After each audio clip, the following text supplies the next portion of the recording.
রাজশাহীতে ছাত্র জনতার জুলাই গণঅভ্যুত্থান উদযাপন উপলক্ষে প্রতীকী ম্যারাথন অনুষ্ঠিত হয়েছে। আজ সকাল ৭টায় জেলা প্রশাসকের কার্যালয়ের সামনে এই ম্যারাথনের উদ্বোধন করেন রাজশাহীতে জুলাই গণঅভ্যুত্থানের শহীদ সাকিব আঞ্জুমের পিতা মাইনুল হক।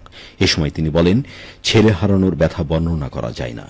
জুলাই আন্দোলনে যারা শহীদ হয়েছেন এবং আহত হয়েছেন তাদের স্মরণে যুব ও ক্রীড়া মন্ত্রণালয় কর্তৃক জুলাইয়ের যে চেতনা বাস্তবায়ন ও অন্যায়ের বিরুদ্ধে ন্যায়ের জন্য যে সংগ্রাম সেটি উদ্বুদ্ধ করবে। জুলাইয়ে যারা শহীদ হয়েছেন এবং আহত হয়েছেন তাদের মনের বাসনা বর্তমান সরকার এবং আগামী সরকার এবং প্রশাসন বাস্তবায়ন করবে বলে আশাবাদ ব্যক্ত করেন তিনি। এ সময় উপস্থিত ছিলেন রাজশাহীর বিভাগীয় কমিশনার খন্দকার আজিম আহমেদ, জেলা প্রশাসক আফিয়া আক্তার, জুলাই শহীদ মিনারুলের স্ত্রী নুরেসান খাতুন শম্পা এবং যুব ক্রীড়া রাজশাহী বিভাগের উপপরিচালক এটিএম গোলাম মাহবুব। ম্যারাথনটি জেলা প্রশাসক কার্যালয় থেকে শুরু হয়ে নগরের সিএনবি মোড় ঘুরে আবারও জেলা প্রশাসন কার্যালয়ের সামনে এসে শেষ হয়। পরে বিজয়ীদের মাঝে পুরস্কার ও সনদ বিতরণ করা হয়।